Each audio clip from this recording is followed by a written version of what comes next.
Welcome back to Kevin's Trooper channel. This is the channel where we do all types of DIY projects for overlanding and off-roading. We do upgrades and repairs on the Trooper as needed. So if you like that kind of content, we have a great group of subscribers here. Why don't you join us and hit the subscribe button? We'd love to have you here on the channel. And today, we're going to be replacing the EGR valve on the Trooper. Now, I'm not getting any codes for an EGR valve problem, but a couple of times I've gone to start the Trooper and I'll get an extremely rough idle. And I've checked several things and it's so intermittent. It's only happened 4 or 5 times. And what I think may be happening is the EGR valve may be starting to stick a little bit. I had a new one on the shelf anyway, so I'm gonna go ahead and stick this new one on and see if we ever have that problem again. We may and we may not. It's a little premature, but I have it on the shelf, so let's go ahead and stick it on there today and see what happens. So I have a really high quality EGR valve here from Delphi. It was the best one that I could find. It was also the most expensive. So we're gonna stick it on, see if it works. Now we are working on electrical components, so the first step is to disconnect the negative battery terminal.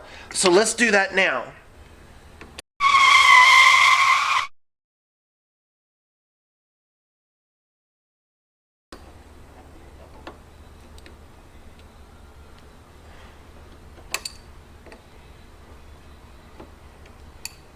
And I really am liking these new battery terminals that I put on here, by the way. These things have been quite a good addition. I have a video on changing out these battery terminals. It was one of the first videos I did, so I'm not promising you any good quality of a video, but I do have a video on that. Now, we have the negative battery terminal disconnected. Now let's start on the EGR valve.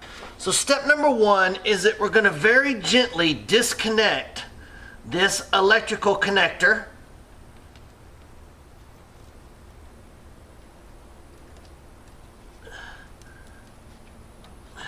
There we go. We got that, and we'll push it out of the way. And then these are 12s. We're going to be taking these bolts out. Now guys, what the EGR valve does is it puts just a little bit of your exhaust gases back into your combustion chamber. And what that does is it lowers the temperature inside your combustion chamber at certain times, and that reduces NOx emissions.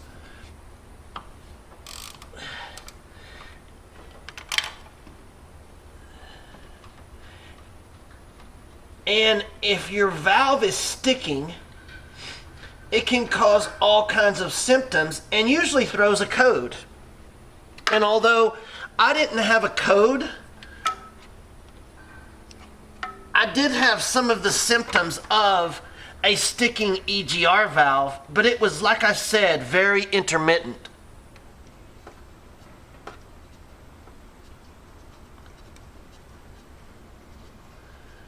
I'm going to be very careful not to drop this bolt here. Sometimes you drop a bolt, it takes longer to find it than it does to change the whole rest of the part out, and I don't want to do that. I don't feel like fishing for bolts today. Alright, now we should be disconnected.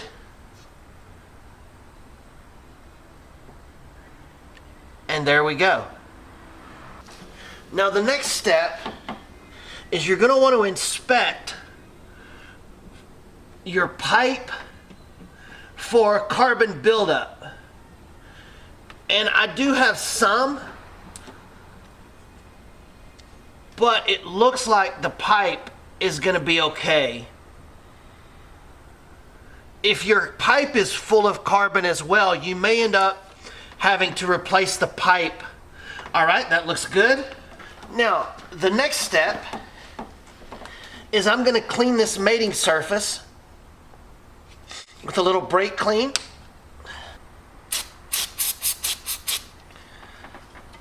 And we want this surface nice nice and clean for our new valve. All right, I think what I'm gonna do is I'm gonna get just a little bit of a sandpaper or something and smooth that surface down just a little bit more. It's got some carbon on it. I'm gonna use this little scuff pad.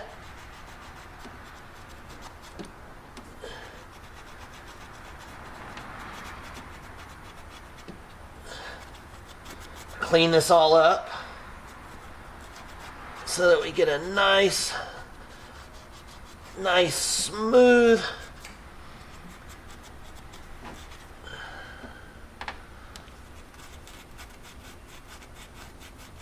smooth seal with our gasket.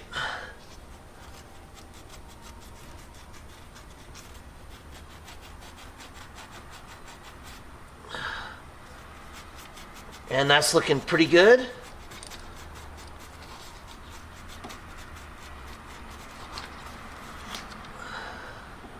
There's a little bit more on this ridge in the back that I want to get to. I may have to get a scraper for it.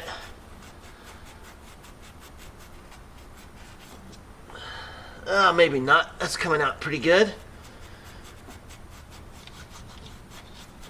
You always want to take time to clean your mating surfaces. Sorry if my hand is in y'all's way. I'm trying to lean way into the back of this thing.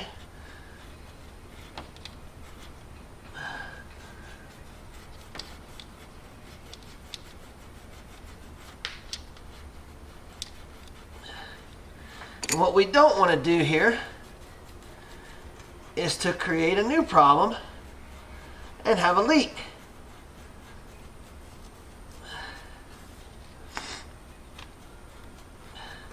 And I'm not usually one, guys, that's into throwing parts at a vehicle for sure. I'm not a parts cannon guy, as Eric O would say. But I had this on the shelf already. I didn't have to buy anything.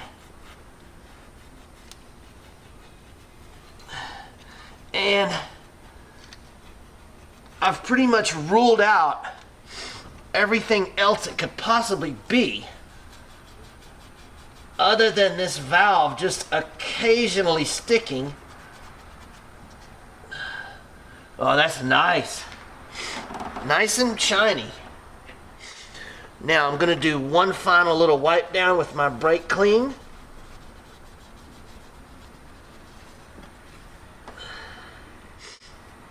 And that looks really good.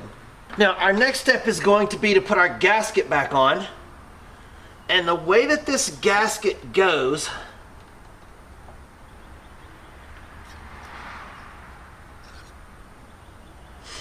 is on this gasket there's a raised lip around these openings, and these raised lips go down like so.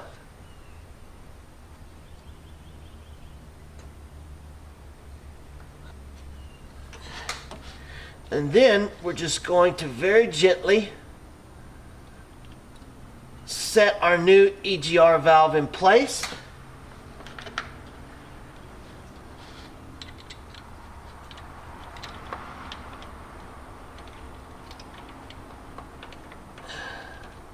And we will work them in with the bolts.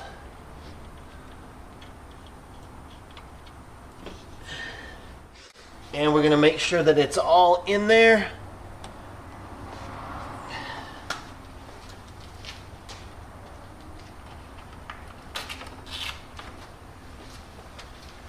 Nice and even. I need to put this bolt in here where it will stay. So what you can do is take a little piece of paper like this and force your bolt down into your socket with your piece of paper like this. Now that gives me the ability to ease my bolt down in there without dropping it.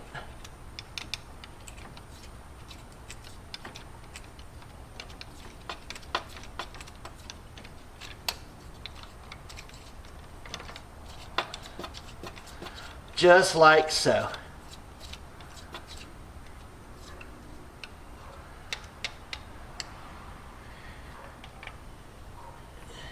And then we remove the paper and we're all good. Now this calls for 18 foot-pounds. So if you don't have a torque wrench, just use your head here. 18 foot-pounds is not very much. And we're going to torque it into place.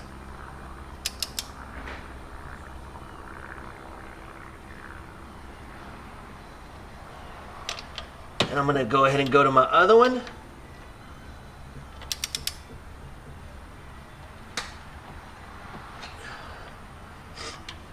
Oh, I just can't quite get both hands on my torque wrench the proper way here. Here we go. There we are.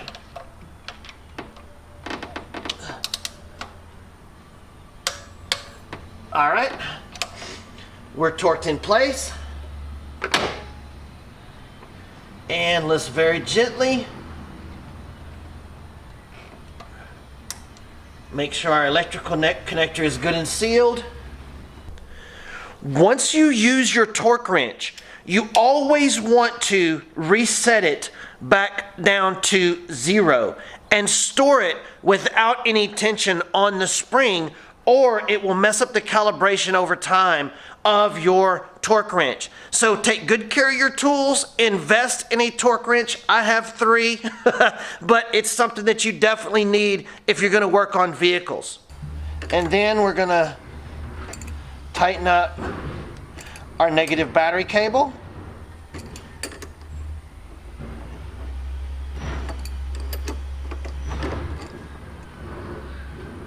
And on these battery cables, guys, you don't have to get these things crazy tight. As long as it doesn't move and it's on there secure, it's good enough. Now you guys can see the inside of this EGR valve is completely coated with carbon.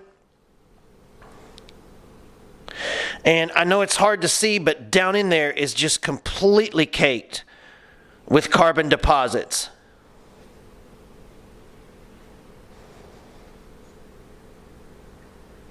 I'm glad we changed it. And let's try it out.